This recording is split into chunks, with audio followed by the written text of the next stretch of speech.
Hi everybody, so this is a first attempt at an introduction to the Fito Journey Travel Package, which includes the travel kit, which is your space for keeping track of various elements of your journey, and the travel journal, which is your living memory of what's happening and why. So much of all of this is rooted in lots of advisors and co-creators and collaborators who have helped us bring in a lot of different perspectives and knowledge and experiences for how to set up really dynamic, accountable, and collaborative journeys. So a quick note about some of these words that we're using: journey and crew. Journeys we've set up as a way to help us think about how we approach projects and initiatives in a way that allows us to see that this is about meeting different people, hearing different stories, tensions coming up, learning that reshapes the path. The crew is the group of people who have shared ownership over a journey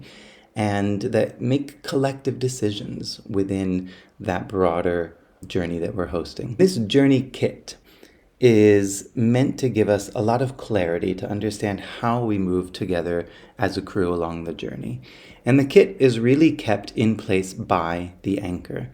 This is the one who doesn't do all of the work and is not a manager, but helps to make sure that things are moving in the right direction and we're not getting too off track. The compass is the page where we have clarity on the broader why. Some might call it our theory of change. This comes from many different ways of thinking around how change happens in networks and systems, and it's meant to be both complex and simple. We have a guiding star that tells us what's the broader direction that we want to go. A journey could last anywhere from 9 months to 3 years, but the guiding star might be 10 or 20 years away.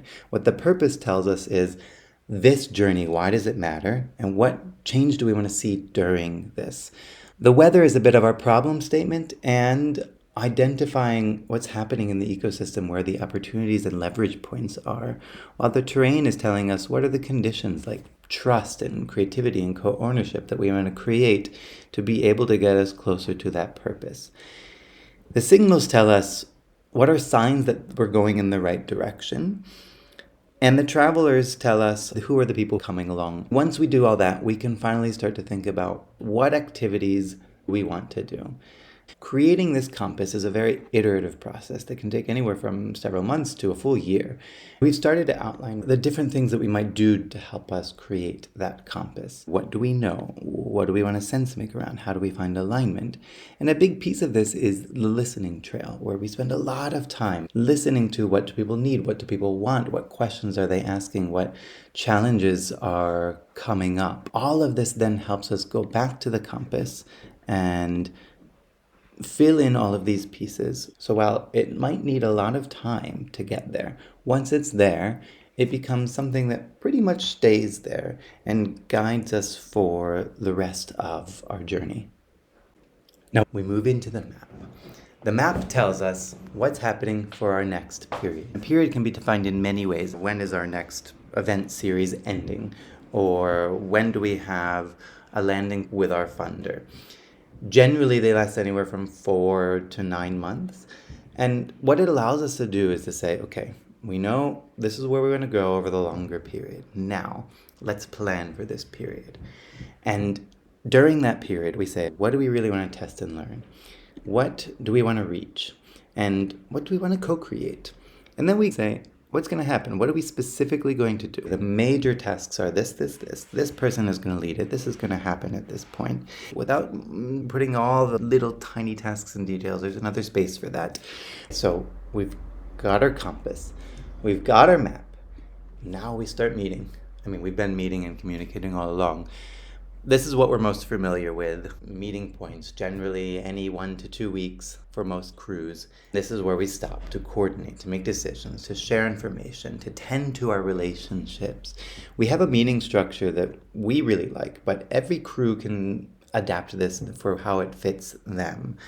Generally, we always create a space for play, which is about relationship building, but also building culture, experimentation, walking the talk. If we play externally, we should play internally. We like to have a silent meeting which is usually a short period for keeping track of what's coming through our work or what we're noticing in the broader field. Sharing a report that I came across, a document that I developed that we put into the travel library. Then we do a checkpoint, which is where we say, what are the things that we need to address? We also leave some moments for celebration. And where are we in terms of our tasks? There's a section specifically made for that allows us to look at our map, which can be embedded here, but also to see what are the upcoming tasks that are really important and what are the items for discussion that might need to happen either now or later. And this is a living list that we just keep the future stuff. Then finally the juice, what we're most used to doing in meetings, happens after all this other stuff that is grounding and that allows us to move much faster and in a much more aligned way. We like to divide between things that we can get out of the way fast, that just require not a decision, but some quick information sharing that somebody then can take forward, and one or two major things that we really need to find alignment around today. Finally, before we close the meeting, we come back and we check these tasks. We make sure that what we agreed upon in the meeting stop is clear to everybody. What's important here is everybody might have their own task management system. Some people love online tools, some people love notebooks.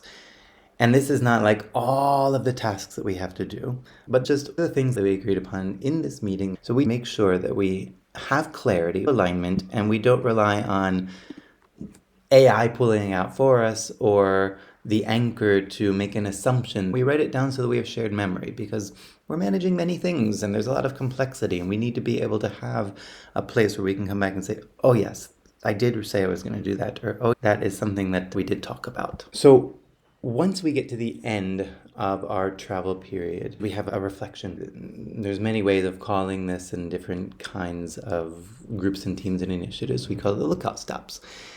We like to use this space for a lot of story sharing, where we share through real vivid stories what we've been noticing, what's been happening. Here is a whole list of questions that help us think about what are our own experiences in the work during this travel period. What are we noticing about the journey in terms of belonging and care, relationships, movement, and language? And then finally we go back to our map. And we say, did we learn something, reach something, create something? And we go back even to our compass and say, are we creating the right conditions? Are the signs actually showing us that we're moving in the right direction? Are there not enough travelers that haven't come in a certain category? Are we ready to open up a category that we haven't been focusing on yet? And the routes, are we ready to start one that we feel might be important now and close another one that feels like that has come to its conclusion? Finally, we go back to the map. We delete everything that's on here and we create a new one, because this allows us to think about where are we going in our next travel period to change our plans in an iterative and adaptive way that feels really true to the work that we are trying to do, but without making us go too crazy. There's a lot more that we didn't get through. In the travel kit, we didn't talk much about the Travelers tab, for example, which is a whole nother space based on years of experimentation for keeping track of who's engaging and how their relationships and trust levels and how they're being invited in. And maybe we'll come back and create another video around this because this is a pretty amazing tab. And there's a section where we can put in templates that we have that allow us to keep track of all of the small things so that they don't fall through the cracks. And then there's a space just to create whatever you want to create. Maybe you come up with a new template or a new process, or you already have one. And then we say, you know what? That really works. Let's bring that to all of the other crews. Let's update this travel kit. Happy Work Habits has a lot of information about the different kinds of people that come with us on a journey or that guide journeys, how we run through some of these processes, how we share information, how we make decisions collectively and care for one another, and how the Edgewalkers team holds a lot of the back-end infrastructure across journeys. And all of this is very much a work in progress. Much of this will absolutely change over the coming months. This video might become completely obsolete. And the main reason that this whole travel kit is set up in Google Docs is so that we can decide what works for us. You might decide, you know what, I don't really like this section, or I'd like to add this to the map.